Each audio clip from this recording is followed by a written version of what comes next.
Over here is a young man, hails from Cleveland, Ohio, great trainer, dedicated man to boxing, Mr. Richie Giacchetti.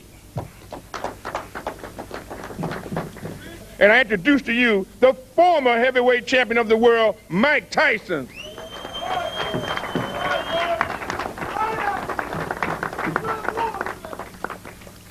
On the other side of the table, this is Donald Turner.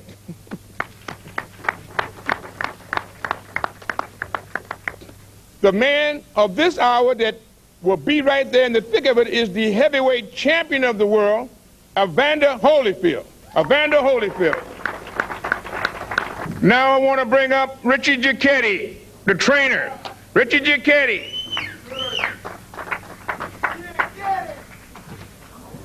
I want to only say one thing. We're ready. Don Turner.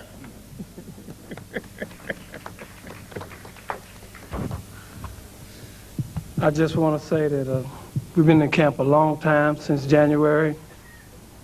I've never seen a human being in such good condition. I've been around a lot of fighters. He's focused, and we're ready for Saturday. Thank you. Ready for that war. Allow me the honor and the privilege of introducing to you the former heavyweight champion of the world, Mike Tyson. Oh, well, I'm not going up there, but I like to say, oh, praise be to Allah. I bear witness the Prophet Muhammad is the messenger of Allah, and I'm ready. Thank you. Thank you, Mike. Evander Holyfield.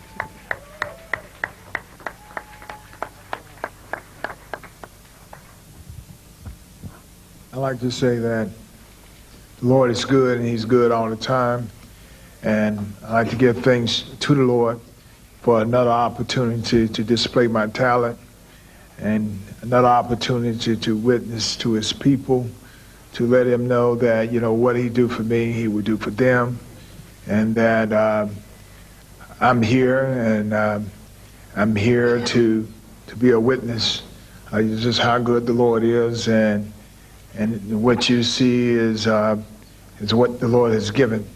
And I don't make any crumbs about that. What I do, I do work hard, and I have the ultimate respect for Mike. I have ultimate respect for myself.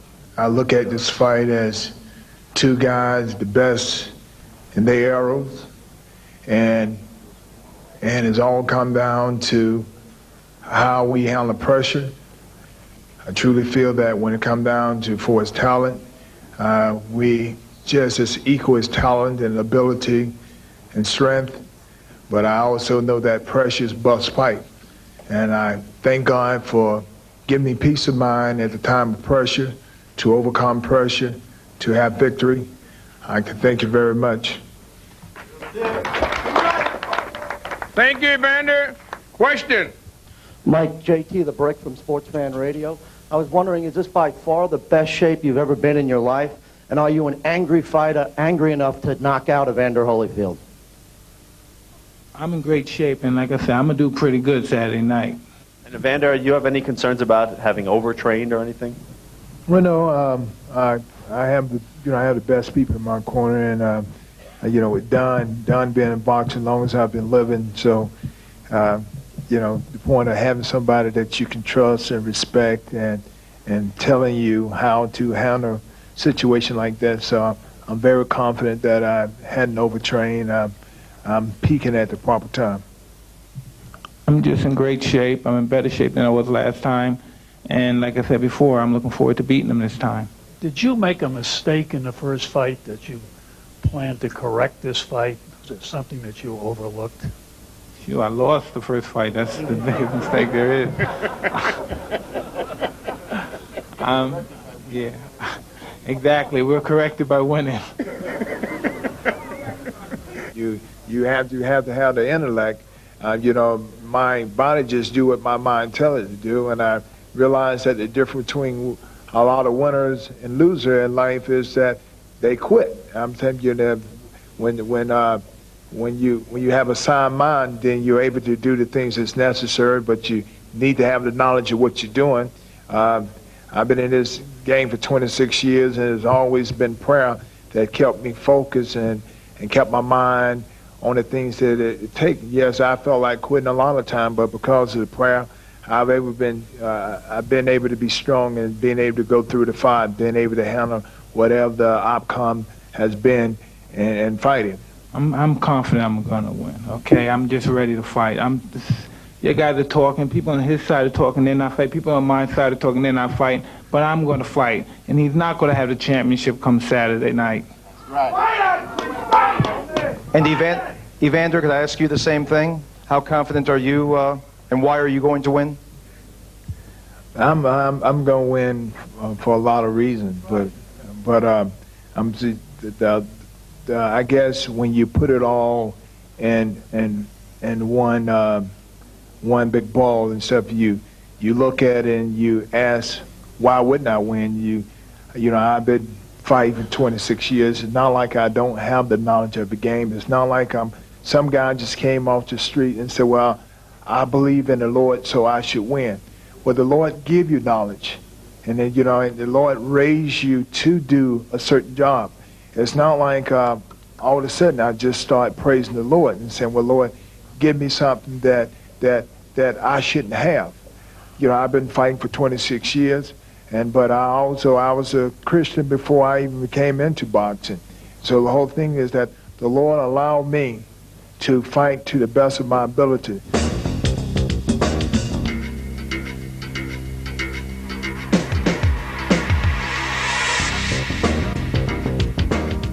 WBA heavyweight champion Evander Holyfield. If you guys just want to go ahead and tell the world, the hell with Mike Tyson, say it. Don't look for reasons to do it. I've been there before. Just tell us, get the hell out, show up at the fight if you want to, do what you want to do. I don't give a damn what goes on behind the scenes. Once I step into the ring, it's a fighter in the red corner, a fighter in the blue corner. I could care less who wins.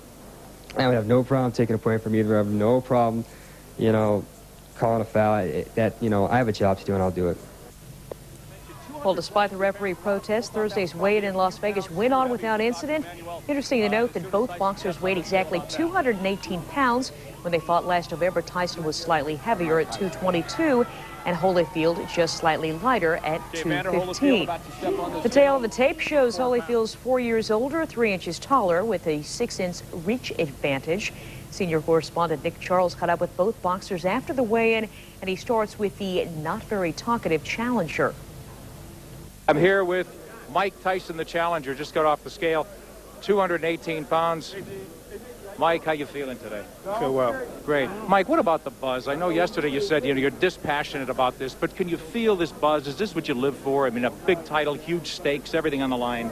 I'm looking forward to the event. I've been here a few times. You know, I mean, I'm not a spring chicken to this kind of ordeal, but I'm just looking forward to the fight. And what about your weight? I mean, why the drop? The 4 pounds is critical. It may not seem like a lot to a lot of people and to heavyweights, but what's the difference in you today than 7.5 months ago besides 4 pounds, Mike? 110 degrees weather. Really? So you melted down. Yeah. What about the change in referee at this point? Is that a distraction? Well, I don't know anything about that. I'm just here to fight. That's what I get paid to do. And just a final question, the key to victory, do you think Saturday night with this guy? Is it taking control early? I'm just looking forward to the fight. Okay, Mike, good luck to you. Evander, how do you stay so cool? You show up a half an hour early, just sitting here with your wife, and what were you thinking? And just feeding off this or what? Well, you know, I'm saying it's just a lot of hoopla I have to stay focused and have to do the things that's necessary to keep that edge. I realize that this is just a part of it. You know, Evander, people say you don't have to change a thing from what you did 7.5 months ago. You're 3 pounds heavier. Why? Well, you know, it's never fluid. You know, I have to, you know, because the desert's dry, I have to drink a lot of fluid. Before I came here, I had some energy drink to make sure I don't dehydrate in this climate. Mm-hmm. And what about Tyson at 218? What's your impression? You haven't seen him train, of course. Well, yeah, it really don't make a difference. You know, it's a fight. We both have to perform, and weight don't make a great difference unless lets the weight hinder you for it being too heavy conditional-wise. Evander, the Tyson camp wants a change of referee. What's your opinion on that? And that, to me, would seem to be a distraction for a fighter at this stage of the game. Well, it could be if you let it. I'm not about to let any distractions. Well, you can't stop distractions. You're just going to let them affect you. And that's where I look at it. Just a final thing. 2 days, you're on the muscle, you're ready to fight. Don Turner's got you ready right now. What do you do for the next 2 days to keep that edge? Well, you stay focused. One of the main things I do, I pray, and that helped me to maintain. I have to work out the season and got to make sure that the muscles are ready for Saturday. Final thing, absolutely confident, cannot lose this fight? Well, I don't see no way I can, and I don't think no one, if they can see the way, they would be wrong. I will win. Okay, Evander Holyfield, thanks for being with us, the heavyweight champion of the world, who fully intends to be that way Sunday morning. All right, thank you. Is that Don King outweighs them both, maybe combined. Charlie Steiner, fully clothed, weighs in with our crew in Vegas. In a meeting late Thursday night here in Las Vegas, Team Tyson went before the Nevada State Athletic Commission asking that referee Mitch Halpern, who refereed the very first fight back in November, be removed from refereeing this fight. Reason being, he refereed the first fight. It was an occasionally contentious session headed up by manager John Horn. If you guys just want to go ahead and tell the world, the hell with Mike Tyson, say it. Don't look for reasons to do it. I've been there before. Just tell us, get the hell out, show up at the fight if you want to, do what you want to do. The hearing lasted longer than the Saturday night fight, more than an hour. When it was over, the vote was 4-1 for Mitch Halpern to stay as the referee. I spoke with him. He was emotionally spent. I told the athletic commission I would do whatever they wanted to do, but for me to step down means that I wouldn't want to officiate here anymore. For the mere fact is once the fighter starts dictating who's going to officiate the fights, why have an official in the first place? Joined now by John Saraceno and James Buster Douglas. Quite a day this Thursday, John. Interesting, Charlie. It looked like a very transparent ploy by Team Tyson to try to get not only under the skin of Evander Holyfield before the biggest fight of his career, but also to put the heat on Mitch Halpern, not to permit holding in this fight. Here's a memo to Mike Tyson. Mitch Halpern is not your problem, Mike. Evander Holyfield is. It's really unfortunate that Halpern has suddenly been thrust into the middle of the story and overshadowing the weigh-in today. Mike Tyson weighed in first today at 218 pounds. As you can see, he looked in sensational shape, 4 pounds lighter than what he weighed against Evander Holyfield back on November the 9th. Then it was Holyfield's turn to get on the scale, and he too weighed in at 218 pounds, 3 pounds more than the first fight, and at 218, it is the heaviest Evander Holyfield has ever been. Mark Schwartz talked with both fighters, beginning with Tyson. All right, we're with Mike Tyson, and Mike, 4 pounds lighter than the first fight. Was your training significantly better for this one? I believe my training was better, and also was a tremendous amount of heat in Las Vegas. It's 106 every day, basically. Do you have to fight a better technical fight because you were almost perfect technically in the first fight? Do you have to be even better this time?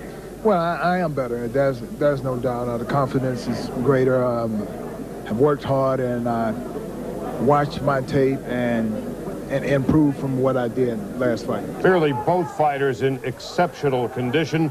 As you take a look at the tail of the tape, both fighters weighing 218 pounds, a significant difference. Second from the bottom, the reach. Evander Holyfield, 6.5 inches. Buster, what was your take on this most eventful Thursday? Well, I tell you what, man, it's going to be an exciting Saturday night. It's been a lot going on leading up to this fight with all the controversy about the referee. I'm just excited, looking forward to seeing these two combatants get in there and do battle. And we're going to watch it on Saturday night, and as soon as the fight is over, of course, tune to ESPN. Buster's going to be with us, along with John Saraceno, Mark Schwartz, highlights, interviews, and analysis of the post-fight Saturday night. Let's go back to the studio. Thanks, Charlie. What do you think's going to happen? Over 21,000 of you who logged on to the ESPN Net Sports Zone are as confused as the experts. Nearly a quarter of you say Holyfield by decision, but almost as many of you say Tyson in an early KO. He does have 20 first-round knockouts, as Joaquin Andujar once said in 2 words, you never know. Still to come. Evander Holyfield and Mike Tyson meet again. Each boxer looking to legitimize their historical relevancy. Is Tyson one of the best ever or a brief star? Was Evander Holyfield lucky or truly among the greatest warriors in the history of the sweet science? Charlie Steiner leads our coverage in Nevada. Thursday night at 7 o'clock Pacific time, the Nevada State Athletic Commission voted 4-1 to reject the protest of Team Tyson involving referee Mitch Halpern for Saturday night's fight. 4 hours later, Mitch Halpern decided to pull out of the fight on his own. This morning, he told me why. Focus shouldn't be on the referees, focus should be on the fighters, and I felt that for the sake of boxing and for the city of Las Vegas, the best thing would be to be set aside. I thought the protest was ridiculous. I still think it's ridiculous, but you know, that's boxing, and that's part of the sport. I'm a good official, and you know, I don't want to subject my family to anything they don't need to be subjected to, and the best thing for me to do is just be out of this fight. This is bigger than the referee, bigger than Mitch Halpern. This is something I don't want to deal with. I just felt that stepping in the ring that night, there'll be a lot more eyes on me than that's necessary, and a referee doesn't need that. You know, I'm a good official, and I'll be back in the ring. So the 29-year-old Mitch Halpern will spend Saturday night at home watching the fight on TV, ordering up a pepperoni pizza, and watching it with his 14-month-old daughter. Halpern is out. Mills Lane is in. Mark Schwartz reports. Okay, the Tyson camp got what it wanted. Mitch Halpern is out. Mills Lane is in. But is the change truly in Tyson's best interest? If they had a choice, they asked me, who do you want? I would have said Mill Lane. But Mill Lane has always been a confident referee. He's been there. He got a lot of experience, and he's not biased. Mills Lane and Evander Holyfield have been buddies for the longest. Matter of fact, Mills is one of Holyfield's biggest supporters. So if that was a ploy, it backfired on him big time. Matter of fact, the night that Holyfield lost to Bo, Mills Lane cried tears. You know, the big alligator tears coming down his face, man. You know, I mean, he likes Holyfield that much. Mills Lane is such a professional that I don't care what his personal feelings are. Once he steps into that ring, I believe that his professionality will take over, and when Evander gets knocked out, he's going to cry for him. Horn had two prime concerns about Halpern. Number one, his relative inexperience in fights of this magnitude. And number two, that the results of the first fight could have clouded Halpern's judgment during the rematch. If this fight would have happened with any other, with the same referee again, there would have been 3 men in that ring from the beginning, and it never should be that way. The only way in which I think this is positive for us is I think it reduces the likelihood of the Tyson camp making excuses after the fight that it wasn't fair, we told you it wasn't going to be fair, and it turned out bad. If he is the baddest man on the planet, why does he care who the third man is in that ring? South Africa has had about 20 million more black people than they had white. They didn't have a law on their side. Didn't make no difference. Don't make no difference how big and bad you are. If you got unfairness in your play, you can't win. I think the whole thing is a farce, period. Horn could be the referee. It doesn't matter because Tyson's going to be getting up off the turf. With rhetoric like that, the Holyfield camp could be accused of overconfidence. Yet on Friday morning, just 33 hours before the opening bell, the champ continues his persistent workouts. Meanwhile, Mike Tyson had no plans to be in the ring after Wednesday. Charlie? And Mark, the Halpern affair is now finally behind us, and on Saturday night, Mills Lane will instruct the fighters to let's get it on. A little bit later on this edition of SportsCenter, John Saraceno and Buster Douglas will join me, as well as Al Bernstein, discussing the X's and O's, who's going to win this fight, how, and why. And of course, on Saturday night, immediately after the fight, John and Buster and Mark Schwartz will be joining me for all of our post-fight coverage. For now, I'm Charlie Steiner. Let's go back to SportsCenter. All right, boxing fans that witnessed the war back in November between Tyson and Holyfield, the wait for round 2 is just about over. The rematch Saturday. Surprisingly, the biggest buzz the past couple of days hasn't been about the fighters, it's been about the referee. For more on the sound and the fury, we head out to Las Vegas and check in with our man on the scene, Alan Massingale.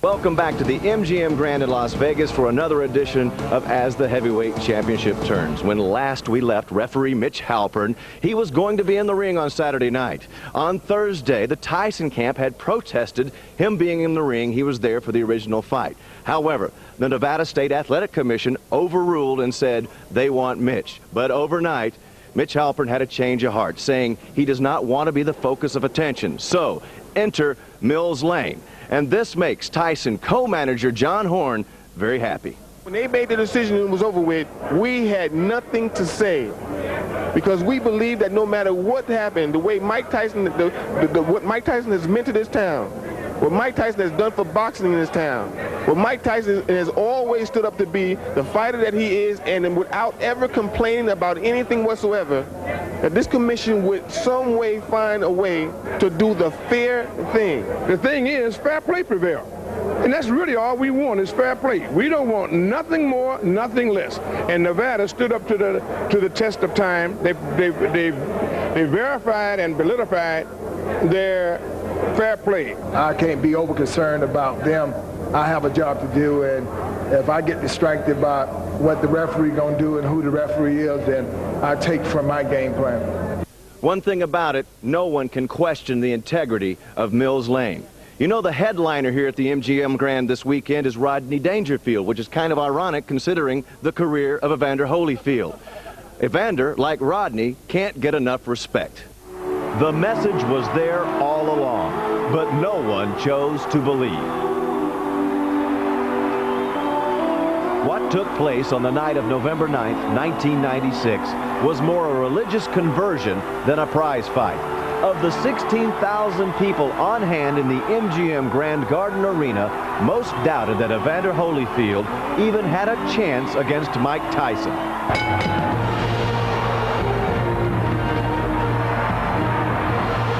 After surviving Tyson's initial assault, Holyfield more or less took control of the fight. His game plan was excellent. Disrupt Tyson's rhythm, tangle him up, and most importantly, out-bully the bully. They continue to go after the bell. It's not for me to stop him from doing something that he wanted to do. The object of the game is whatever he do, being able to be better. The result was Holyfield's third heavyweight championship title. At the post-fight press conference, Tyson was gracious in defeat. But months later, the tone changed a bit. We had a bad night, but I'm the best fighter in the world. If that was a bad night, then that just showing that he's capable of having another one. Clearly the confidence is still there, but the question now is one of incentive. Will Holyfield be as motivated as before? A win Saturday night would give him the label as the best boxer of his generation. And that is what makes the extra hours in the gym so worthwhile. I truly believe that the victory is worth all of that, so I'm able to withstand the pressure, the pain, and the aggravation that it takes to be victorious. And yet there are many out there Holyfield has not convinced. Again, he enters the fight as an underdog. Well, you know, underdog is just a matter of opinion. Them same guys who put them bets up last time, lost, they behind, and they'll lose it again if they don't change it at some point in time. You wonder if the doubters will ever get the message. Evander, the real deal, Holyfield. Joining me now, one of the best there is, Roy Jones Jr., our boxing analyst. And the only person, Roy, who really has to get the message is Evander himself, correct? Correct. Evander came in last time and did exactly what he wanted to do with Mike. He got Mike mentally, he got Mike physically.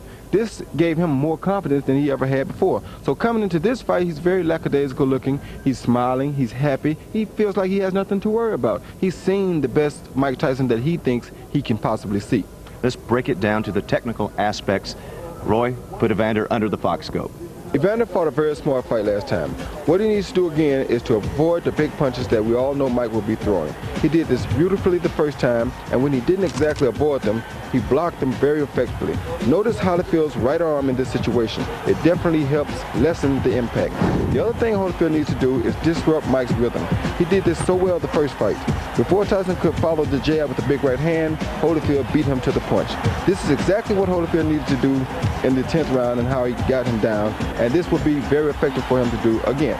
Let's tell you what's coming up on Fight Night. We will be here live with an interview with the winner. We will also take you to the press conference and filling in for Roy Jones Jr., Sugar Ray Leonard. Right now, let's send it back to the Fox Television Center.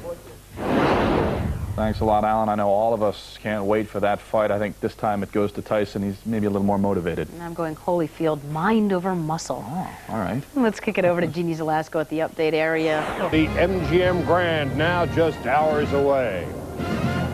So it's been nearly 7 months since Evander Holyfield pitched a pretty near perfect game against Mike Tyson, shocking not only Tyson, but upsetting the boxing apple cart. How do you think he did it? What made him so good? Al Bernstein reports. I got caught in some exchanges, and he fought a hell of a fight, and I commend you. Thank you very much. And now, over 7 months after fighting one of the great strategic bouts in boxing history, it will be up to Evander Holyfield to once again get through what may be the most important part of his rematch with Mike Tyson, the opening exchange. To help me out, we have Sherman Williams, an up-and-coming young heavyweight. For the purpose of this demonstration, he'll be Tyson, I'll be Holyfield. Use your imagination. Let's talk first about the all-important beginning attack of Mike Tyson. Now remember, he used to jab his way in.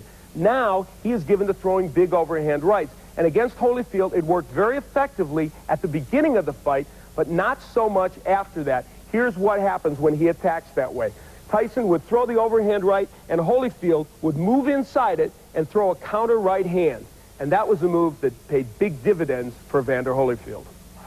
I wasn't expecting to get hit with that shot. You know, I realized that Tyson threw the left hook when he first come out there.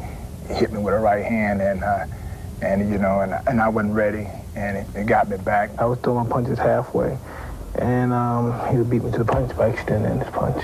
Instead of him coming forward, the punch would just be here, and it would counter me. He was just through. Had real fast counter punches. His first-class counter punching. It was awesome. Now, the second bad result for Tyson from those overhand rights missing was this. Evander Holyfield doing a great job of holding on and ending the sequence. I'll show you what I mean. When the right hand would come in and he'd fall in, Holyfield would grab, and then he'd add another twist. He would walk Tyson back, and then sometimes even push him off, breaking the rhythm of Mike Tyson and really make it impossible for him to land big punches. I knew he couldn't fight going back because he never did. You know, he would have to prove that he could. Tyson don't have the perfect balance, and it was because he always in a position to want to hit you with a big shot, so he concentrating on his stance more so than keeping you from pushing back. So these are the things you have to use to your advantage. The most important punch of this fight, bar none, for both fighters is the jab. Now, Holyfield was very effective in using this punch in the first fight, especially after the 5th round when his trainer, Tommy Brooks, really leaned on him to throw it. And it was especially effective because Tyson would come in standing straight up and walk right into the jab. When Tyson is erect like this, he's going to get hit with that jab every time. But the old Tyson from years ago used to attack differently, bobbing and weaving and making people miss with the jab and then coming up with his own jab and landing it effectively. This is the Mike Tyson that will have to show up on Saturday to beat Evander Holyfield. I know I'm in for a tough fight. I know what I have to do to prepare. You never know, and you can't predict what a fighter might do. I would think that Tyson been fighting this way all his life, and how can he change? But what if he do? I don't left, you know what I'm saying, well, I didn't think so. With John Saraceno and Buster Douglas, Evander Holyfield was successful with his jab, but that may have been your most potent weapon when you upset Mike Tyson back in 1990. Is he naturally susceptible to a jab? I think so. I think that, you know, going into my fight with Mike Tyson was that he wasn't used to a guy throwing more than one jab. I was throwing consecutive jabs to Mike Tyson, and I was giving him a variety of jabs. And I wasn't just coming out with a singular. I would come out with a double jab, and I was extending it, and then I would keep Mike at bay. And then I would keep Mike where it offset him, where his balance, where he couldn't get down into his groove. And the key is to keep the jab going, keep the jab extended, but not just flicking the jab out there, but throwing something out there like a stiff arm, like a straight arm. Buster, no question, that's a great strategy for Tyson. On Tyson's side of the coin, however, Mike Tyson also has to use his jab, as Holyfield must jab to get inside. But once Tyson gets on the inside, the key punch for him is the body punch with both hands. Evander Holyfield has a wafer-thin waist area. Mike Tyson exploited that in the first fight very well in the 5th round with a single punch. You just saw the air go right out of Evander Holyfield. He stepped back, kind of sucked up his wind, and it really hurt him. But Mike Tyson did not follow it up. That's a key punch for Mike Tyson in this fight. Go to the body, go there early, and stay there. Then the head will die. And Saturday night, all the talking is done, and then the fighting begins. And we will have all the post-fight coverage immediately after the fight on a special edition of SportsCenter, beginning as soon as the fight is over. For Buster Douglas and John Saraceno, I'm Charlie Steiner. Let's go back to the studio. Thank you, gentlemen. Coming up on Sports. Try to do what no other boxer has done before or even been given the chance to do, beat Mike Tyson twice. Although with Holyfield, the current WBA heavyweight champion, is to do it again, it'll be with a different referee. Senior correspondent Nick Charles explains from Las Vegas. Well, Mike Tyson wasn't in the building today, but his presence was felt as controversy reverberated through the MGM Grand Garden Arena here. Tyson's corner last night had clamored for a referee change. Their feeling was that Mitch Halpern in the first fight allowed too much holding and too much headbutting. The Nevada State Athletic Commission, though, held its ground and said Halpern was staying as third man in. Late last night, though, Halpern pulled out of the fight, saying he didn't want to be the focal point anymore. I respect him very much. He did a marvelous job the first fight, and I had no problems with him this fight. But I also respect his feelings, and he just felt that all of a sudden all the focus was on him, and this is too big a fight for everybody to be talking about Mitch Halpern. And he just felt it wasn't fair to the fight, and that's why he withdrew. To a certain extent, though, there's a perception quickly looking at it that they almost bullied a referee out of the fight. Is that any sort of problem or precedent? That could be a perception, but I think in this case he's just a respectful, responsible man, and he just felt that it was in the best interest for him and for the fight. It's not the commissioner or anybody else bowing to the pressure of fighters. Who should be dictating here? Well, I think the commission should be dictating, and the commission did stand by Mitch. My understanding of the press release, and that's all I know is what I read, is that Mitch said that he didn't want to be the focal point of things, and he would rather step aside than have that happen. And I think that was a class thing to do, and he should be commended for it. I don't understand the whole situation. I don't care to. And the only reason that I'm talking to you is because you insisted. You know what I mean? Because it don't make a bowl of beans to me, man. The referee don't count. The fighters count. Everybody is putting the spotlight on everything but the fight. When the bell ring, they both gonna have to fight. I can't be over concerned about them. I have a job to do, and if I get distracted by what the referee gonna do and who the referee is, then I take from my game plan. All's well that ends well. I took that from Shakespeare. You know what I mean? And that's really all I can say about that. We don't care who it is. You can bring King Kong in here to referee. We ain't asking about that. And we're not condemnation or trying to hurt anyone. All we saying is that Nevada stood up to be what it's promised to be, a fair state, a fair commission, and thank God for that. We're joined now by fight trainer and CNNSI boxing analyst Emmanuel Stewart. Your read on this switch and Mills Lane for this heavyweight fight, Emmanuel?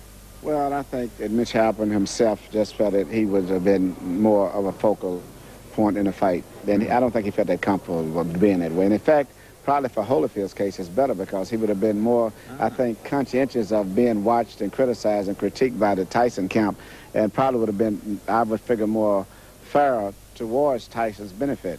But in Mills Lane, I think they have a good, strong referee. He was the third man in the ring in the most physical fight that I've ever been involved in, which was the second fight between Riddick Bowe and Evander Holyfield, which you remember had fighting after the bell on about 2 or 3 occasions. Fan man, he flew into the ring. A very brutal physical fight, and Mills never lost control over the fight. He's a stern guy who's a fair guy who doesn't take any crap from anybody, and I think he may be the best guy still that they could get if they didn't have Mitch. He's a wiry welterweight, right? How bad could he be? That's the story right now. Let's go back to Atlanta. All right, thank you, gentlemen. When we say the eyes of the world will be on Las Vegas for Saturday night's fight, we are not kidding. The pay-per-view rematch will be seen in 110 countries. Okay, so we stay international. Still ahead on CNN. Way for Saturday night's title fight against heavyweight champ Evander Holyfield. There was some loud whining from his camp, and all of a sudden, we have a new ref. After a protest by Team Tyson, referee Mitch Halpern has withdrawn his name as ring boss. Instead, it'll be Mills Lane calling the shots in the squared circle at the MGM Grand Garden Arena. Yesterday, both Holyfield and Tyson weighed in at 218. Each fighter plans to pound their way to victory tomorrow night. I'm confident I'm going to win, okay? I'm just ready to fight. You got to talk, when people on his side are talking, they're not fighting. People on my side are talking, they're not fighting. But I'm going to fight. And he's not going to have the championship come Saturday night. You look at it and you ask, why wouldn't I win? You know, I've been fighting 26 years. It's not like I don't have the knowledge of the game. It's not like some guy just came off the street and said, well, I believe in the Lord, so I should win. Love Mike's shirt, though. Yeah, let's go to Vegas, as they say. Their first fight, a whole lot more than anybody could have ever expected. Just months before that, Evander Holyfield put on merely a so-so performance against Bobby Ches, of all people. So how could he hang with Mike Tyson? He did. Hung with him and beat him. And tonight, he will try to do it again. For the latest on the fight, we go out to Las Vegas and our Nick Charles. Nick? Barry, he will try to shock the world once again, but right now Mike Tyson is still a 2-to-1 favorite, incredibly enough to some people. You know, rematches are fascinating for a lot of reasons. One, for openers, are the mind games. Evander Holyfield knows, I beat you. Mike Tyson's lived 7.5 months with the bad reality that he got abused by the man he's got to fight in about 3 hours. So, that's the situation right now, and we look at what each guy could do differently, what each fighter has to beat the other the second time around. Here's a preview. With any rematch, the most intriguing factor is that each fighter knows what the other can do against him. And last November, Evander Holyfield did a number on Mike Tyson. Well, the impact is that we both know, Tyson know and I know, and he would have to make bigger changements. He would have to make more changes than I do. Well, it's easy to refocus after a display like last November. You know, it's very easy to get refocused. And I'm just, you know, it's very difficult for me to explain it. I'm just looking forward to getting back in the ring.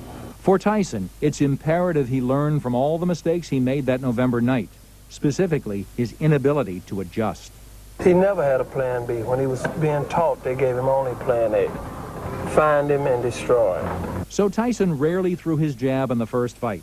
He mostly hurled bombs, and when he unleashed that big left hook, Holyfield simply took a half step back and cracked him with a right hand all night. I think Tyson has a good jab, but he wasn't using it. And I think, just like I told you before, once he gets tagged, he's going to revert back to what happened in the last fight, and he's going to be in trouble again. Because Mike is a one-dimensional fighter. He basically just comes right at you. He doesn't know how to box backing up. And that's what we're trying to do. We're working on backing him up. Now Tyson has trainer Richie Giacchetti back in his corner, who won't reveal a drop of strategy, but who admits Tyson's home run or nothing approach will have to change for this fight.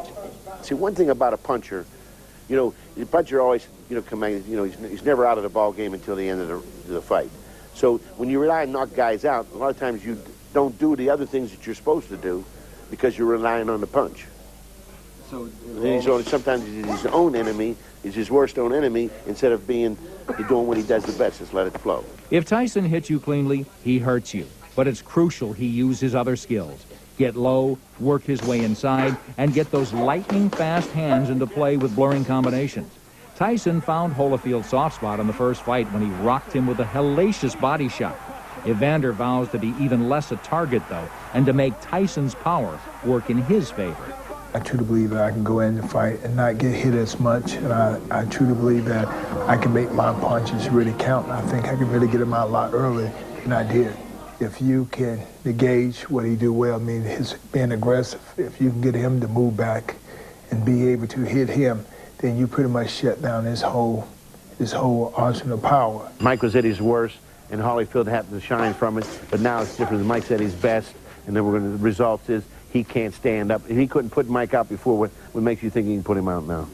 No way. The onus, though, is on Tyson to change, and the Holyfield camp is braced and ready, feeling the vanquished former champion will be desperate and dangerous. They say I want to make it happen, and a loser let it happen. So, you had to ask yourself, what I'm going to be when I go in this ring? I must win. I just must win. I mean, I I can't draw any kind of conclusion of why, you know what I mean, this is what I do, and I used to love to do it. I don't allow myself to be distracted or discouraged because something didn't turn out for me well at the job. And so each man is ready for battle, and the only thing left to be revealed is who's more motivated, and most importantly, whose talent will carry them and allow them to walk out of that ring a champion. Well, I'm with fight trainer of champions Emmanuel Stewart right now and our CNNSI boxing analyst for this fight. Emmanuel, what sticks out in glaring neon letters to me about Tyson is he needs a real strategy this time. Well, he definitely has to have a strategy coming into this fight and also a backup strategy, because I think, surprisingly, Evander's going to be more aggressive this time. They're going to challenge him a lot earlier, so he has to have a backup plan in case Evander becomes the aggressor. Why do you think he's going to be the aggressor, the champion this time, Emmanuel? I believe that Evander, Nick, feels that Mike Tyson cannot stand pressure, and he's going to apply pressure more so than in the first fight. And also the fact that he's trying to build up his body means that he wants to make this even a more physical fight than the first. Big question you alluded to, or an answer that you were alluding to, is the fact that Tyson mentally fatigues in a lot of fights. So he's maybe got to go with the flow if he can't impose his will immediately. I think that's an important fact that Evander is very much aware of, and if he can set exhaustion in for both guys earlier, it'll be to Evander's advantage, because he can fight better and think and function a lot better when he's exhausted than Mike. Well, it's a huge night here in Las Vegas. We're ticking down the hours, the minutes right now to fight time. Emmanuel Stewart will be with me along with Bob Lorenz. We'll have action before and then after, of course, with complete fight analysis, interviews, and more. So stay with CNNSI for that. Let's go back to Atlanta now. All right, thank you, Nick. It was an 11th round technical knockout when Holyfield won it last time. We will be live on CNNSI, back and forth to Vegas all night. Also, for our CNN viewers, we will go out live once again at 11 o'clock. Tyson saga continues later tonight. Incidentally, those ringside seats cost $1,500 a piece originally. They'll set you back $8,000 with a scalper this afternoon. Definitely cheaper on pay-per-view. Now, for a look back at Holyfield's monumental upset last November, let's join Dan Deerdorf and Alex Wallew. Thank you, Brent. And Alex, when we go back and take a look at the fight that happened last year, Tyson Holyfield won. Pretty obvious that Mike Tyson grossly underestimated Evander Holyfield. Well, Mike admitted that he did, Dan. He said, I never dreamed Evander could fight that well. But the truth is, Michael Tyson was not alone. A lot of us underestimated Evander Holyfield. He had not been impressive coming into this fight. He had lost 3 out of his last 7 fights. And in my opinion, since he knocked out Buster Douglas 6 years before to win the heavyweight championship for the first time, I don't think Evander Holyfield had a really dominant, impressive performance outside of the rematch with Riddick Bowe when he won the heavyweight championship for the 2nd time. A lot of boxing people, including a lot of Evander's fans, thought coming in that he was a shot fighter. But Evander believed in himself, as he always has, and he showed up to fight. All right, when you take a look at Mike Tyson, he fought 4 times since he was released from prison against really horrible competition. That didn't help him. And the last 2 fights against men who were frozen really in fear of his power. And I think, Dan, in a strange way, it was Mike Tyson's greatest asset, which is his power, that really was his undoing in the 2 losses in his career. With the win he had over Michael Spinks to become the undisputed heavyweight champion of the world, Mike Tyson just thought he could beat anyone by showing up and throwing punches until they fell down in the early rounds. He never prepared for a long fight. He never prepared for anything other than just a quick knockout. So that when he did face an opponent with some skill and some commitment and some desire and some willingness to fight, he was in trouble, as he was in Tokyo with Buster Douglas, and as he was with the man who maybe has the greatest fighting heart of anybody of our time, and who always shows up to fight, as we said, Evander Holyfield. Well, this fight was on November 9th of last year at the MGM Grand in Las Vegas. It was for Mike Tyson's WBA heavyweight title, and here's how Alex and I... Alex, a couple thoughts about Evander Holyfield and that win. First of all, he shocked us all with how well he fought against Mike Tyson. And secondly, with that win, he really did cement himself a place in boxing history. And it's interesting, Dan, that he tied Muhammad Ali for that record of being the only 2 heavyweights ever to win 3 titles, because there are nowhere, I think anywhere in sports, are there 2 more dissimilar people than Muhammad Ali and Evander Holyfield. Muhammad Ali, who made his name and established himself by not only his skill in the ring, but how he handled himself outside the ring by proclaiming to anyone who would listen that he was the greatest, and by running off his mouth and having fun with us. Evander is just the opposite. Gives all credit to God for whatever he is, never claims he's the greatest, a man of very, very few words, but a classic overachiever, a man who gave everything he had, and dissimilar though they are, I do think that they both deserve important places in boxing history, and Evander did cement his with this victory. What did we learn about Mike Tyson in this fight? Well, for me, the lesson I take away is I think a little bit different than what most people do. Everybody wants to just dismiss Mike Tyson as a bully who caves in the first time anybody stands up to him. The fact is that he did come in unprepared physically and mentally for this fight, unfocused. Once the fight went into the later rounds, he was exhausted and I think knew he could not win the fight. And yet, he stood there in the 10th round for 20 seconds and took a terrible pounding and did not go down. He came out for the 11th round, I think, having to know that he was going to get knocked out, and came out and stood there. And this sounds a little bit unfeeling, but he took his beating like a man. And I think he's more than a bully. How much more he is, I think, depends upon how he responds to this loss and how he performs in the rematch with Evander Holyfield. Well, Alex had a chance to sit down and talk to both fighters to get their thoughts concerning tonight's fight. When we come back from this commercial break, we'll listen to those interviews. I don't quit. I take my beating like a man.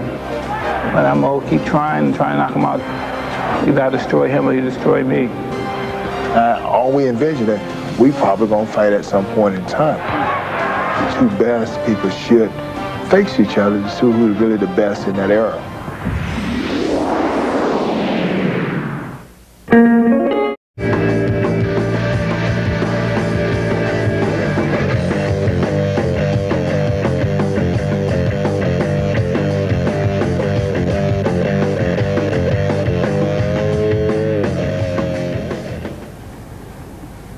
Evander, what did the victory over Mike Tyson mean to you? Well, it meant a lot because when I became the heavyweight champion of the world, people were kind of sour about it, the situation, but because they wanted to see me fight Mike Tyson and the fight didn't come off. And so the Tyson and Holyfield fight never came off, and it seemed like people penalized me for that. But I didn't take it personal. But, you know, in the victory over Tyson, you know, it really, really, really meant a lot. And I think it truly meant a lot to all the people in the world. They said, well, you know, he finally proven himself to be the heavyweight champion of the world. What is your relationship, or what are your feelings about him as a person? I always had this special feeling for Tyson. He reminded me of a person that truly needed a friend. You know, in amateur, he was a guy, he was a big guy, but he was the youngest one. He was a kid. But everybody was kind of pushing him off because he was real big and they was afraid of him, but he act like a kid, like he was. So we had to work out together, and I got an opportunity to see him work. And I realized the reason why the guy was so good, he was a hard worker. He worked harder than everybody, and that's the first guy I ever watched worked out and felt that he worked harder than me, and it kind of motivated me to work even harder. I truly believe that Mike Tyson was the uplift of the game of boxing because of the things that he did in the ring. He wasn't afraid to fight anybody, fought everybody they put in front of him, and it just so much fame so quickly, and I think with the media and all the attention that he got, and it was just more than he can handle. In terms of the two losses that you've had, were the factors that led to those two losses the same in both? Was there a lack of preparation on your part in both fights and an overconfidence that led to? Maybe so, yeah. But I'm just, you know, we're all human and we make mistakes in our lives, and sometimes in my life we just don't make the frosting of the top of the cake. Sometimes we just don't do as well as we could, or we just fail, and the best man wins. I'm just always here, and I'm always willing to do my best, and I'm never dissatisfied most of the time because, you know, I tried, even in losing efforts, and even though I perhaps didn't prepare properly, I don't quit. I take my beating like a man, but I'm gonna keep trying to knock him out till I lose. That's just the way I am. Either I destroy him or he destroy me. I don't want to win the decision. I don't like that. I lose the decision. I just want to go out with my shield. If that was the case. What have you done this time to make sure he's the one who goes out on his shield? Well, I'm in pretty good shape. I prepared better now than I did last time. Do you have any doubts? You know, you always keep doubts. You know, I mean, but doubts, they motivate you. The doubts. Without those doubts, you wind up, you stand a chance of getting in trouble.